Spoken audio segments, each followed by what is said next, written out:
प्यारे बच्चों नमस्कार। SRG अकेडमी में आपका स्वागत है।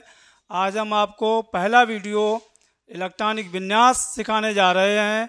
एक समस्या होती है हमारे सामने रसायन विज्ञान में कि जैसे हम सोचते हैं कि रसायन विज्ञान बहुत अधिक कठिन सब्जेक्ट है, लेकिन ऐसा नहीं है। हम तो ये मानते हैं कि रसायन विज्ञान जितना सरल सब्जेक्ट कोई दूसरा है ही नहीं। जैसे अंग्रेजी सीखने के लिए हमें अंग्रेजी वर्णमाला आनी चाहिए ठीक से, उसी प्रकार अगर हम रसायन विज्ञान को अगर सीखते हैं तो उसके लिए हमें सबसे पहले इलेक्ट्रॉनिक विन्यास ठीक से आने चाहिए। देखिए कैसे करते हैं इलेक्ट्रॉनिक विन्यास। सबसे पहले हम क्या करते हैं, पहली लाइन में 1 से 7 तक गिनती लिखते हैं।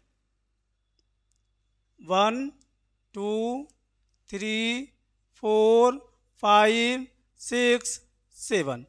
अब आप सोचते होंगे कि हमने पहली लाइन में 1 से 7 तक ही गिनती क्यों लिखी है, क्योंकि जो हमारी पीरियोडिक टेबल है उसमें आवर्तों की संख्या 7 है, इसलिए हम पहली लाइन में 1 से 7 तक गिनती लिखते हैं। उसके बाद क्या करते हैं, एक तरीका ढूंढते हैं। देखो कैसे हम बनाएंगे टेबल को, तो एक अंक ऊपर से छोड़ देंगे और एक अंक नीचे से छोड़ देंगे अगली लाइन बनाने के लिए। तो 2 3 4 5 6। फिर अगली लाइन में हम यही करते हैं कि एक अंक ऊपर से छोड़ देंगे और एक अंक नीचे से छोड़ देंगे। 3 4 5।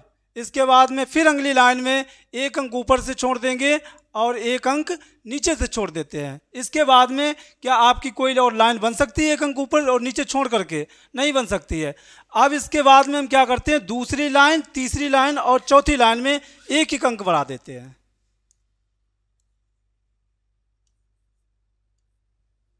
पहली लाइन में क्या करते हैं, 1 से जो 7 तक लिखी है पहली लाइन, उसमें हम सभी में यस जोड़ देते हैं।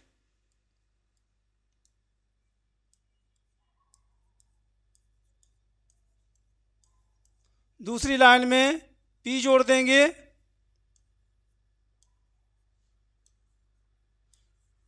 तीसरी में डी और चौथी लाइन में एफ जोड़ देते हैं। और इसके बाद में हम इनको प्रत्येक लाइन को एक तिरछी लाइन से काट देते हैं।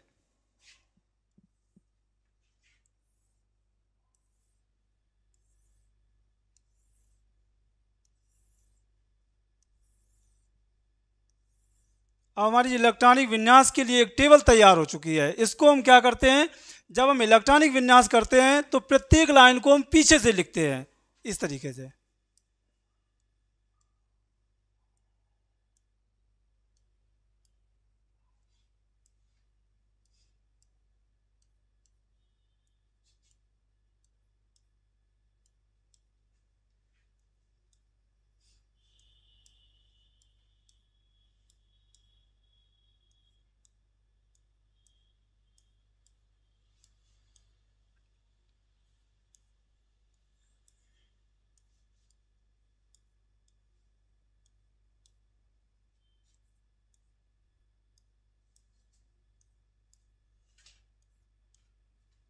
इस तरीके से टेबल तैयार कर लेते हैं।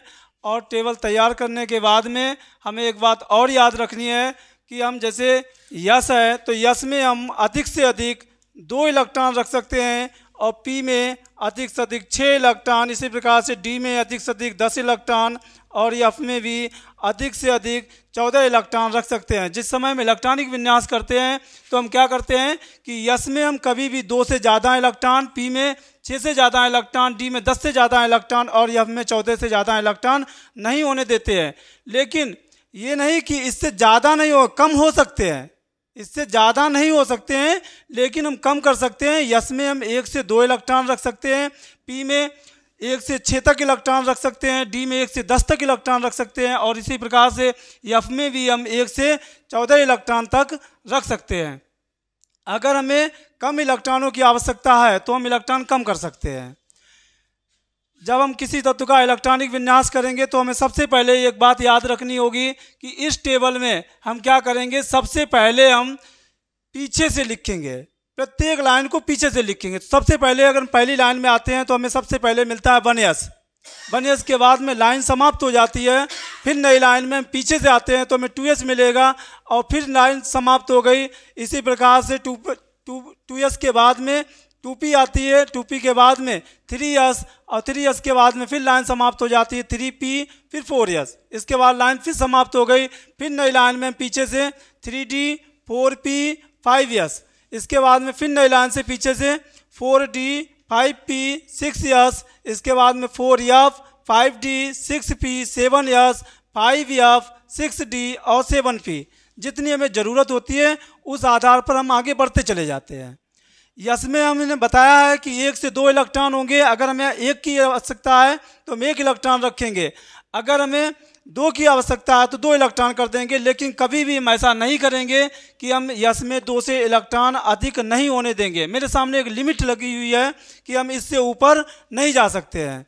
जैसे आपका पहला तत्व है हाइड्रोजन। क्या है? हाइड्रोजन, जिसका परमाणु क्रमांक कितना होता है? 1। कितना होता है? 1। तो सबसे पहले हम क्या करेंगे, यहां से टेबल से लिखेंगे क्या? 1s।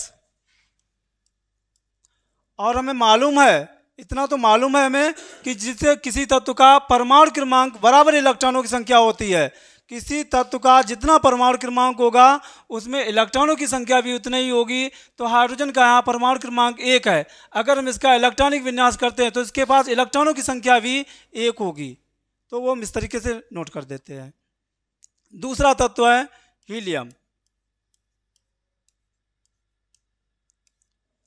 सबसे पहले क्या करेंगे, फिर हम नई लाइन में कहाँ से? 1s से फिर आएंगे। तो सबसे पहले हम 1s को लिखेंगे, 1s। और हमें मालूम है इसका परमाणु क्रमांक कितना है? 2 है, तो हमें इलेक्ट्रॉनों की आवश्यकता भी 2 ही है। तो हम यस में 2 इलेक्ट्रॉन रख भी सकते हैं, क्योंकि मालूम है कि हम 2 तक इलेक्ट्रॉन रख सकते हैं यस में। इसके बाद में अगला तत्व है आपका लिथियम, Li3। इसका अगर हम इलेक्ट्रॉनिक विन्यास करते हैं तो ऐसा नहीं है कि हम यहाँ 1s लिख चुके हैं, अब हम नए तत्व पे आए हैं तो नई लाइन में चले जाएंगे, ऐसा नहीं होगा। फिर से हम क्या करेंगे, शुरुआत से पहली लाइन लेंगे। क्या लेंगे? पहली लाइन से। सबसे पहले क्या मिलेगा आपको? 1s मिलेगा। क्या मिलेगा? 1s। और हमें मालूम है कि हमें परमाणु क्रमांक मेरा 3 है और यस में हम 2 इलेक्ट्रॉन रख सकते हैं, 2 से ज़्यादा नहीं रखेंगे। अब हम क्या करेंगे, परमाणु क्रमांक 3 है, इलेक्ट्रॉनों की संख्या भी हमें 3 करनी है। कितनी करनी है? 3 इलेक्ट्रॉन करने हैं। तो इसके बाद में हम नई लाइन से 1s के बाद में 2s लिखते हैं। क्या लिखते हैं? 2s। और हमें 3 करने हैं, 2 हो चुके हैं, तो कितना कम है? 1 कम है, तो हम यहाँ पर 1 रख देंगे। इसके बाद में अगला तत्व है बेरिलियम, Ve4।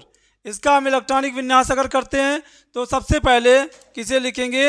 1s लिखेंगे और 1s2 कर देंगे। अब 1s के बाद में 2s लिखेंगे और इसमें भी हमें देखो 4 करना है। कितना करना है? 4। और हो कितना चुका है? 2 हो चुका है, तो कितना कम है? 2 कम है। और हमें ये भी मालूम है कि इसमें हम 2 इलेक्ट्रॉन रख भी सकते हैं। तो इस प्रकार से आपका बेरिलियम का इलेक्ट्रॉनिक विन्यास हो जाएगा। नया तत्व है बोरान, B5। इसका अगर हम इलेक्ट्रॉनिक विन्यास करते हैं तो सबसे पहले हम क्या करेंगे? 1s, और यस में हम 2 इलेक्ट्रॉन रख सकते हैं। 1s के बाद में 2s, और 2s में भी हम 2 कर देंगे इलेक्ट्रॉन। क्या हमारे इलेक्ट्रॉन 5 हो गए हैं? नहीं हुए हैं। अभी कितने हुए हैं? 2 और 2 4 इलेक्ट्रॉन हुए हैं। अब हम क्या करेंगे, टेबल में दूसरी वाली लाइन भी आपकी खत्म हो चुकी है, तो हम नई लाइन में किसको? 2p को लिखेंगे। किसको लिखेंगे? 2p को। 2p हो गया। अब देखो क्या करना है, 5 करने हैं हमें। कितने हो चुके हैं? 4 हो चुके हैं। वैसे हम p में 6 इलेक्ट्रॉन रख सकते हैं, लेकिन हमें आवश्यकता कितने इलेक्ट्रॉनों की है? हमें 1 इलेक्ट्रॉन की आवश्यकता है सिर्फ। तो हम यहाँ पर 1 रखेंगे, क्योंकि हमने बताया है पहले कि हम p में 1 से 6 तक इलेक्ट्रॉन रख सकते हैं। जितने की हमें आवश्यकता होगी उतने इलेक्ट्रॉन हम यहाँ पर रख सकते हैं। तो हमें यहाँ पर आवश्यकता अभी फिलहाल में 1 इलेक्ट्रॉन की थी, तो हमने 1 यहाँ पर रख दिया। तो 2 और 2 4 और 1 5 परमाणु क्रमांक के बराबर हो गया है इलेक्ट्रॉनों की संख्या। इसके बाद में अगला तत्व आता है कार्बन, जिसका परमाणु क्रमांक होगा 6। तो हम इलेक्ट्रॉनिक विन्यास फिर इसका करेंगे। सबसे पहले किसको लिखेंगे? 1s, 1s2, और 1s के बाद में 2s। 2s में भी हम 2 इलेक्ट्रॉन कर देंगे, क्योंकि हमें 6 करने हैं। अब 2s के बाद में हम किसको लाएंगे? 2p को लाएंगे। यहाँ से अगर हम भूल जाते हैं तो इस प्रकार की टेबल हम बना करके रख सकते हैं। 2s के बाद में हम 2p ले ली यहाँ पर। अब हमें 6 करने हैं, लेकिन अभी 2 और 2 4 हुए हैं, तो हम कितना रखेंगे? 2 रख देंगे। 2 2 4 और 2 6 हमने परमाणु क्रमांक के बराबर कर दिया है। इसी प्रकार से अगला तत्व है आपका नाइट्रोजन, जिसका परमाणु क्रमांक होता है 7। सबसे पहले फिर से हम क्या करेंगे? 1s 2 और 1s के बाद में 2s और 2s 2 कर देंगे और 2s के बाद में 2p। अब हमें 7 करना है और अभी कितने हुए हैं? 2 और 2 4 हुए हैं, तो कितने कम है? 3 कम है। अब वैसे हम p में 6 तक जा सकते हैं, तो हम यहाँ पर 3 कर देंगे। इसके बाद में नाइट्रोजन के बाद में आपका होगा ऑक्सीजन। ऑक्सीजन का परमाणु क्रमांक होता है 8। इसका भी इलेक्ट्रॉनिक विन्यास करेंगे तो टेबल से हम देखेंगे। सबसे पहले 1s के बाद में 2s 2 कर देंगे और 2s के बाद में आएगा आपका 2p। अब 2p में हम 6 तक जाएंगे, लेकिन हमें यहाँ पर आवश्यकता कितने की है? 2 और 2 4 हो चुका है, 8 करना है। परमाणु क्रमांक के बराबर करने में इलेक्ट्रॉन, तो यहाँ पर हम कितना कर देंगे? 4 कर देंगे। 2 2 4 और 4 8 हो गया है। इसके बाद में आपका अगला तत्व है फ्लोरीन F9। इसका इलेक्ट्रॉनिक विन्यास करेंगे। सबसे पहले 1s 2, उसके बाद में 2s 2 के बाद में 2p। अब हमें देखो कितना करना है? 9 करना है, 9। और यहाँ पर हो कितने चुके हैं? 2 और 2 4 हो चुके हैं। कितने हो चुके हैं? 4। अब हम कितने कम है? 5 कम है, तो हम क्या करेंगे? यहाँ पर 5 कर देंगे। 2 2 4 और 5 9 हमारा परमाणु क्रमांक के बराबर इलेक्ट्रॉनों की संख्या हो गई है। इसके बाद में अगला तत्व है नियान यानी 10। इसका अगर इलेक्ट्रॉनिक विन्यास करेंगे तो सबसे पहले 1s और 1s कितना कर देंगे? 2। अब 1s के बाद में 2s 2 और 2s के बाद में 2p में हम कितने इलेक्ट्रॉन कर देंगे? 10 करने हैं। 2 और 2 4 हो चुके हैं। कितने हो चुके हैं? 4 हो चुके हैं। और हम p में 6 इलेक्ट्रॉन रख भी सकते हैं, तो इस प्रकार से हमने यहाँ पर p में 6 इलेक्ट्रॉन कर दिए हैं। अब हमारा नियान का इलेक्ट्रॉनिक विन्यास हो गया है।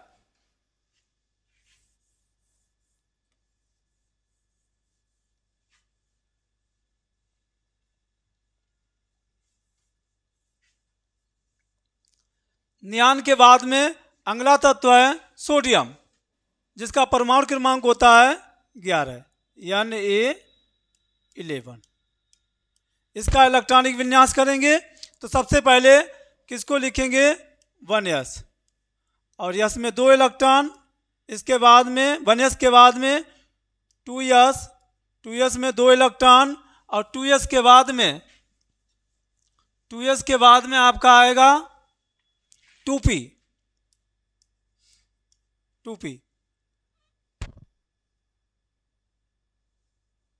देखो दोबारा देखो, सोडियम का परमाणु क्रमांक कितना होगा? 11 होगा। अगर हम इसका इलेक्ट्रॉनिक विन्यास करते हैं तो सबसे पहले हम टेबल से लिखेंगे 2s को और 2s के बाद में आएगा आपका 2p। 1s के बाद में क्या आएगा?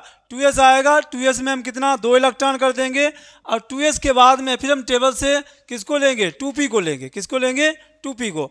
अब हम p में देखो हमें ज़रूरत कितने की है? 11 इलेक्ट्रॉन होने चाहिए, लेकिन अभी कितने हुए हैं? 2 और 2 4 हुए हैं। हम ऐसा नहीं